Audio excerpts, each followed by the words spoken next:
Guys আসসালামু আলাইকুম। দেশ বিদেশ যে যেখান থেকে ভিডিওটি দেখতেছেন ভিডিওটি একটু শেয়ার করে দিবেন। আবারও নিয়ে আসলাম দেওরা বারেশ্বর যে রাস্তাটা হইতেছে ওই রাস্তার ব্যাপারে কিছু বলার জন্য। তো আমি এখন আছি আমাদের দেওরা সীমানা অর্থাৎ ইব্রাহিম ভুঁইয়ার বাড়ির সামনে আর কি, যে জায়গাটা এই জায়গাটা নিয়ে কিছু কথা বলবো আপনাদের মাঝে।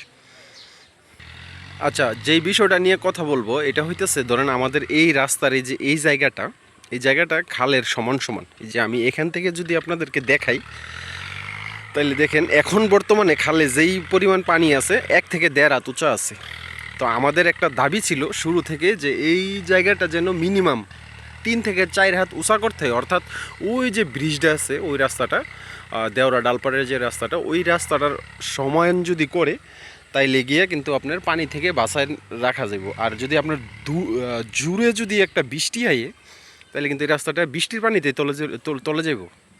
তো আবার এই যে দেখেন এই জায়গাটাতে কিন্তু আবার উঁচা আছে, এই দিক দিয়ে কিন্তু উঁচা আছে। হ্যাঁ, অন্তত এই সাইডটা সমানও যদি করে তাইলে কিন্তু রাস্তাটা টিকানো যাইব।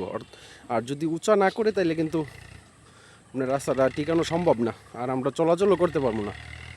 কারণ ভালো করে যদি 1-2 দিন বৃষ্টি হয় তাইলে কিন্তু বৃষ্টির পানিতেই তলে যাব। তো এই যে দেখেন এনতে যে রাস্তার যে আইল্যান্ডটা দিছে, মানে আইল্যান্ড বলতে সাইড ওয়াল যেটা দিছে আর কি রাস্তার সাপোর্টের জন্য, এই সাপোর্ট আর হচ্ছে এই রাস্তা সেম উঁচা। এই যে আমি যে আইল্যান্ডের উপর দিয়ে হাঁটতেছি দেখেন, তো এটা হইতেছে মিনিমাম এই ওয়ালটার থেকে এটা আরও 3 থেকে 4 হাত আপনার উঁচা করতে হবে, অর্থাৎ এই পর্যন্ত উঁচা করতে হবে এই পর্যন্ত। তাই লেগে আপনার পানির তল থেকে বাছাই রাখা সম্ভব এটা। এই যে দেখেন এখন কিন্তু মেঘ নাই, বৃষ্টি নাই, খালে অল্প পানি আছে, এখনই কিন্তু খালের সমান সমান দেখা যাইতেছে। রাস্তার উঁচাটা মিনিমাম আপনার 4 ফিট উঁচা করতে হইব। হাত হাত না বলি, ফিটটা এখন যতটুকু আছে এর চেয়ে 4 ফিট উঁচা করতে হবে এই জায়গাটা, বেশি না কিন্তু।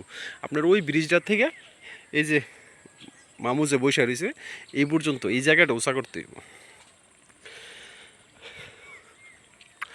তো বিকেলবেলা ভিডিও করতেছি আর চারপাশের পরিবেশটা যা লাগতেছে ওর রে। আর এখন কিন্তু গ্রাম অঞ্চলে কামকাজের অভাব নেই, কারণ এরই ধান কাটা পড়ছে।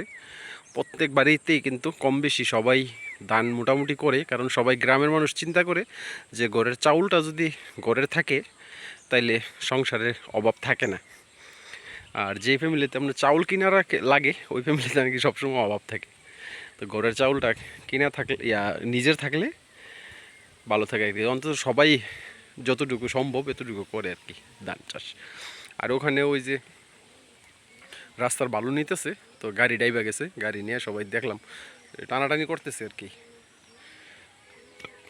তো আপনারা যারা আমার ভিডিওটা দেখতেছেন যদি ঊর্ধ্বতন কর্মকর্তারা দেখে থাকেন, আপনাদেরকে অনুরোধ করে বলতেছি মিনিমাম আপনার রাস্তাটা এই পর্যন্ত উঁচা করতে হইব, এই পর্যন্ত।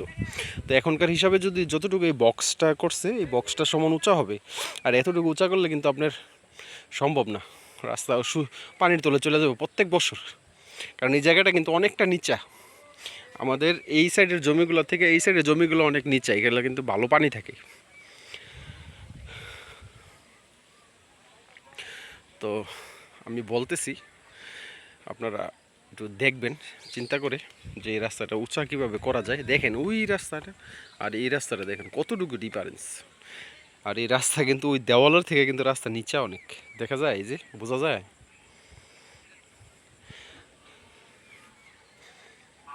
তো এই যে বালু যাইতেছে আমাদের বটগাছের পশ্চিমে, বুচ্চু গ্রামের দিকে থেকে যে বালু ফালাইতেছে, ওই দিন ভিডিও দিলাম আপনাদেরকে, কিন্তু এখানে চাক্কা ডাইবা গেছে আর কি ট্রাকের, তাই একটু দৌড়াদৌড়ি করতেছে সবাই। তো গাইস এখন আমি আছি দেওরা ডালপাড় যে রাস্তা নতুন রাস্তা ওই রাস্তায়। তো এই যে এখান থেকে শুরু হইতেছে আর কি দেওরা বারেশ্বর যে রাস্তার মাথা আর কি এটা। তো আর এটা হইতেছে ইব্রাহিম ভুঁইয়ার বাড়ি।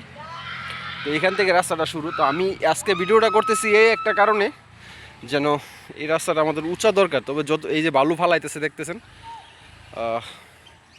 রাস্তাটা যদি উঁচা না হয় তাহলে টিকাই রাখা যাবে না, কারণ শুধু শুধু আপনি পানির তলে চলে যাব। এটা কেমনে কি করার আল্লাহ জানে।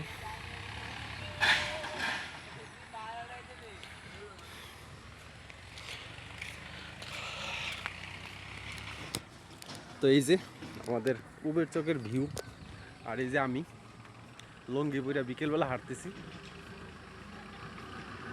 তো বিষয় যেটা হয়েছে,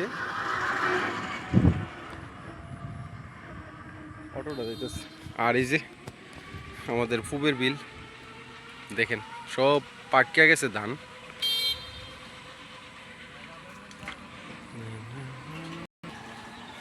তো এই যে কাজ চলতেছে, বালু আবার এই সাইডেতে ফালানো শুরু হয়েছে, সূর্যের জন্য দেখা যায় না।